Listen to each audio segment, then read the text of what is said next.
Oke, assalamualaikum warahmatullahi wabarakatuh. Selanjutnya kita akan belajar tentang CSS.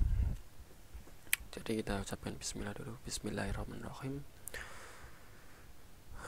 Oke, kita sekarang belajar HTML dulu.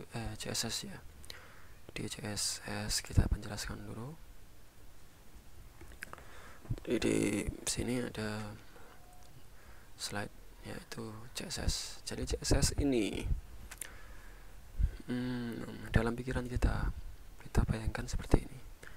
Misalkan kita ingin memberikan sebuah tampilan yang seragam untuk satu halaman, tentu kita bisa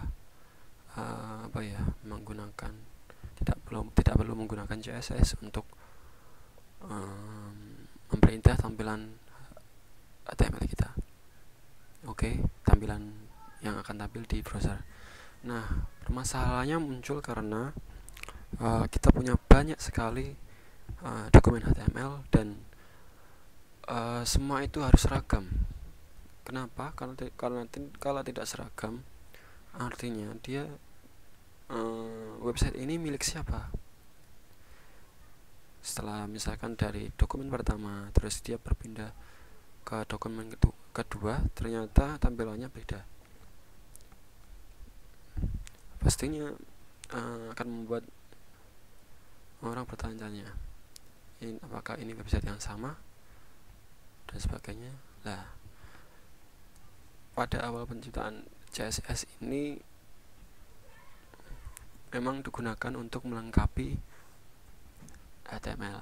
Jadi fungsinya dia seperti Hawa dan ada untuk melengkapi Adam. Oke, lanjut saja. Di sini requirement dari CSS itu adalah yang sudah dijelaskan tadi ya, HTML file dan CSS file itu jika diperlukan. Kenapa jika diperlukan? Mengapa? Bahkan CSS file itu sendiri kalau diperlukan bisa ada, tapi jika tidak perlukan tidak ada. Kita lanjut aja dulu. Sebelum ke sini kita jelaskan yang tadi, kenapa sebuah dokumen CSS itu nggak perlu ada, karena di dalam cara terhubung CSS dengan HTML itu bisa terhubung dengan 3 cara.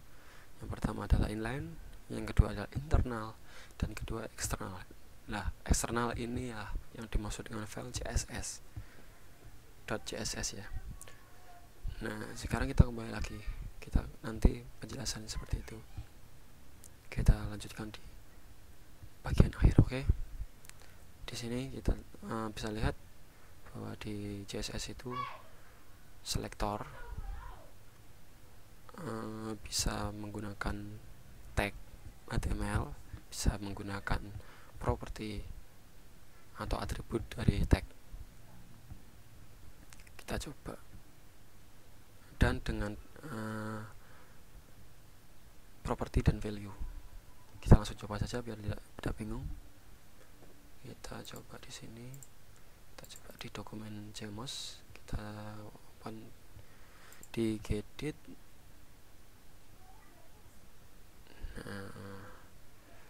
Oke, kita coba juga buka dokumen JMOS ini di Chrome juga.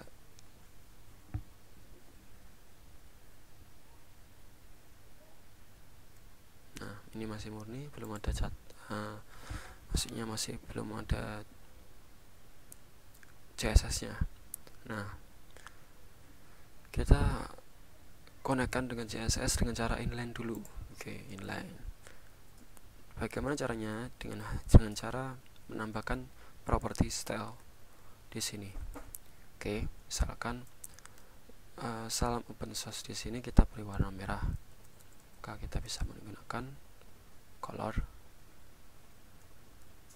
kemudian menggunakan warna merah itu adalah RGB, berarti FF 0000. jangan lupa diakhiri dengan titik koma untuk satu kali pernyataan. Nah, terus misalkan kita tambah pertanyaan lagi, seperti yang dijelaskan di sini, di koma pernyataan deklarasi, dan ini pernyataan kedua. Oke, kita lanjut ke sini. Dan salam bubble source ini akan ditampilkan di bagian tengah. Oke, jadi kita menggunakan text alignement, kemudian kita gunakan center titik koma. Oke, coba kita lihat di sini. Oke, lah ini kalau kita punya satu dokumen saja ya, atau dokumen ini beda-beda dikit dari dokumen yang lain, perbedaannya sedikit dari dokumen yang lain, jadi kita gunakan inline. Nah, kapan kita menggunakan internal? Ya, kita gunakan di sini di bagian head. Sebelum head berakhir, kita tambahkan text style.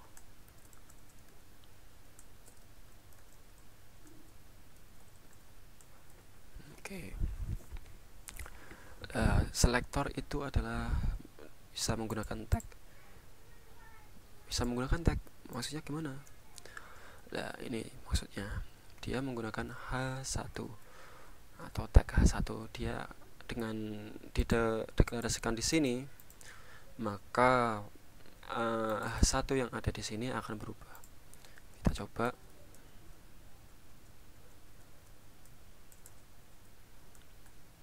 Nah, kita coba, jangan lupa seperti ini. Kalau di dalam internal, kita kopikan saja dari ini, cut. Oke, kita pastekan di sini, paste. Oke. Nah, di sini kita ubah warnanya yang tadi merah menjadi biru, berarti R G B, berarti ini penuh, ini kosong. Jadi pada campuran warna ada antara red, green, blue atau merah, hijau, biru, nanti akan membentuk warna yang berbeda-beda tergantung intensitas dan kekuatan dari warna kita. Maksudnya seperti apa? Di dalam perhitungan seperti ini kan angka adalah 1 sampai 15, sedangkan 15 sendiri atau dimulai dari 10 sendiri itu dimulai dari 1, 2, 3, 4, 5, 6, 7, 8, 9. Setelah 9 apakah 0? Bukan. Ini adalah A, kemudian B, kemudian C, kemudian D, kemudian E, kemudian F. F adalah perwakilan dari 15. Artinya kekuatan dari warna tersebut, jika dia adalah F, maka dia penuh. Sedangkan di sini adalah RGB, jadi RGB. Ini adalah bagian merah, red. Ini adalah bagian hijau, green dengan isi kosong, dan ini adalah bagian blue dengan porsi penuh, maka dia akan berwarna merah. Oke, text align kita coba ganti menjadi right, artinya dia akan tampil di bagian sini nanti di browser ya. Oke, kita coba. Nah, ini kalau penggunaan pada internal dan inline. Jadi bagaimana sih yang internal itu? Bagaimana bentuknya? Ya, kita buat saja file baru, kemudian tanpa menggunakan style, kita cut saja yang ini. Oke, kita rapikan. Oke, save. Kita tempatkan di bagian desktop bersamaan dengan dokumen CSS.html dan salam. Kita beri nama gaya titik CSS. Oke, CSS jangan lupa. Kita save. Lah, Setelah ini kita deklarasikan di file gaya. Nah, ini bisa kita hapus, kemudian kita ganti tagnya menjadi link. Kita ganti link, dan jangan lupa untuk mengikutkan atribut ref dan kontennya, dan value-nya adalah nama dari file CSS. Tadi namanya gaya, jadi kita ketikkan gaya.css. Nah, kita buat perbedaan di sini, misalkan img, kita kasih img, jadi nanti gambarnya akan berubah. Maksudnya berubah dalam arti cara dia tampil. Misalkan kita kasih border dengan ketebalan 5 pixel, terus gayanya adalah solid, dan di sini kita bisa menggunakan warna 0F0, jadi warnanya hijau. Oke, mungkin kalian bingung kenapa ini 6 dan ini 3. Jadi kalau misalkan RGB, dari dia bisa disingkat dengan seperti ini. Oke, kalau sama. Kalau ini beda, misalkan F dengan 5, maka ini harus diisi, karena harus yang namanya barengi atau ikut andil. Jadi kalau ini kita punya satu value, masing-masing satu value, maka kita cukup mengikutkan 3 saja. Maka ini sudah berisi dengan yang namanya green atau hijau.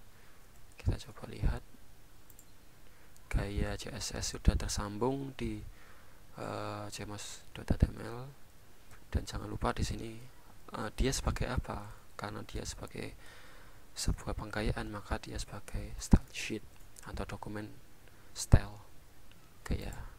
Kita coba di sini. Nah, ini ada bordernya, dan salam open source. Oke. Nah, bagaimana kalau saya klik di sini? No, itu masih apa ya? Masih nggak sama yang tadi kan, sama kayak cmos.html. Jadi kita bisa menggunakan bisa mengkopikan link ini di dokumen salam. Nah, inilah gunanya dari CSS versi internal, maksudnya CSS versi eksternal. Dia bisa digunakan di banyak tempat. Oke, apakah ini juga akan berubah nanti? Kita coba lihat. Nah, sudah berubah kan? Karena di view source-nya kita lihat dia sudah ngelink di gaya. Oke, bisa dilihat sini. Salam HTML sudah mengikut sertakan file gaya CSS di dokumennya. Oke. Kita kembali ke sini, cmos.html. Selektornya apakah cuma ada di tag saja, misalkan H1 atau img? Tidak, kita bisa menggunakan yang namanya atribut. Kalau di sini ada atribut src, kita bisa menggantinya dengan, maksudnya kita bisa menambahkan yang namanya kelas. Oke, ini misalkan kita kasih nama tapian. Oke, dengan kelas tapian ini kita bisa ganti img ini menjadi tapian, tapi jangan tergesa-gesa lah. Kenapa? Karena ini nyambungnya tepian, bukan tag ya. Maka karena dia menggunakan tepian dan itu adalah kelas ini ditandai dengan titik. Kalau di CSS, apakah kalau didefinisikan di dokumen cmos.html, misalkan di style tadi kita perlu tambahkan titik? Iya, karena ini merupakan kesepakatan bahwa kelas itu ditandai dengan titik atau diwakili dengan titik kalau dideklarasikan di file CSS. Oke, kita coba lihat. Misalkan saya ganti menjadi biru tepiannya. Oke, kita coba. Oke, benar kan? Jadi dia tepian, kelasnya adalah tepian, dan kemudian di sini diwakilkan dengan titik. Nah, ada satu lagi, dan itu adalah ID, atribut ID. Dan ini misalkan kita kasih ID utama. Jadi bedanya kelas dengan ID itu apa sih? Nanti kita jelaskan lagi. Kita kasihkan dia gaya dulu. Misalkan, nah ID ini kita wakili dengan crash, ID crash utama. Oke. Nah, nanti ID utama ini font size-nya atau ukuran dari hurufnya akan berukuran menjadi 50 pixel. Atau kalau mau perubahan yang drastis, kita kasih 500 pixel. Kita coba lihat di sini. Kita analiskan lagi bahwa kita sudah definisikan ID utama. Setelah kita taruh ID utama dengan ukuran huruf 500 pixel, jadi nanti salam organisasi ini dengan ID utama akan menjadi 500. Nah, ini adalah tampilannya. Oke, terlalu besar ya, kita kasih 50 aja, 50 pixel. Nah, kayaknya belum ada perubahan, jadi kita kasih misalkan 100. Nah, bedanya dari kelas dan ID adalah apa? Kelas ini bisa dipasangkan di banyak tempat, tapi ID hanya digunakan untuk satu kali saja, walaupun dia bisa ditempatkan di sini. Bisa saja.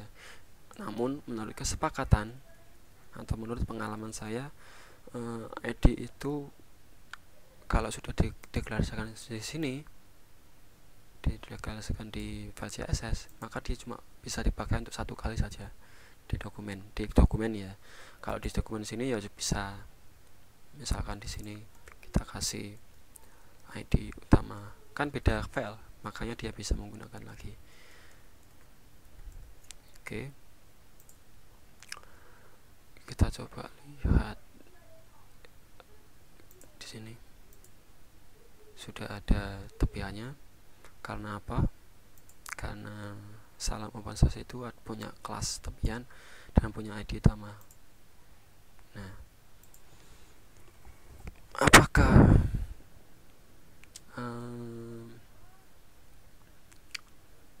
kita kasih apa lagi ya? Apakah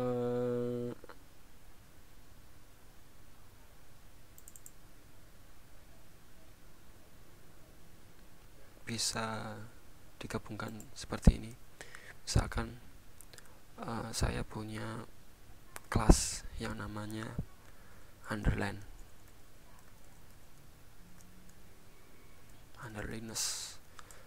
Oke, dengan kelas underliners dia akan punya gaya yang namanya text decoration,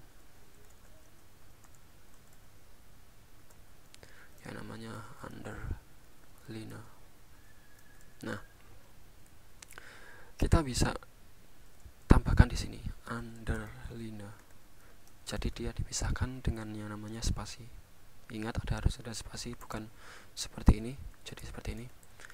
Kita karena tadi ada underliners, jadi kita juga underliners, harus sama ya. Nah, ini ada underlinersnya. Oke. Jadi bisa digunakan di banyak tempat. Nah, bagaimana cara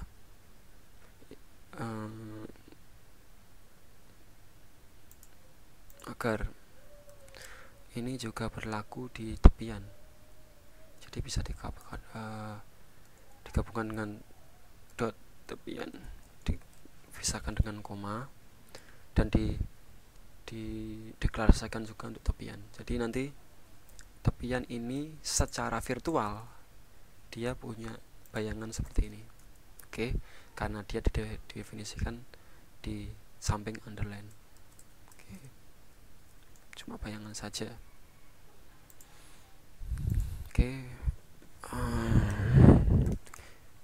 kita lanjut dulu di sini.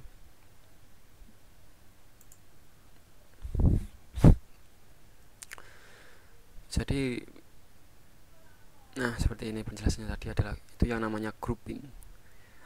Jadi H1, H2, P. Jadi tag H1, tag H2, dan tag P punya aturan yang sama, yaitu nanti teksnya akan ditampilkan bertumpu dengan garis tengah dari web browser dan warnanya adalah merah. Ini tadi connect, dan ini adalah property background, ini property text, ini property font, dan semuanya bisa Anda pelajari lagi di alamat ini.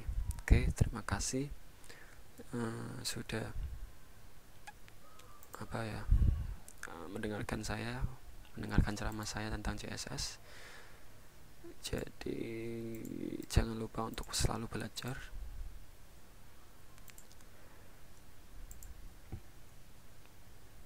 Saya akhiri dengan alhamdulillah. Wassalamualaikum warahmatullahi wabarakatuh. Salam open source.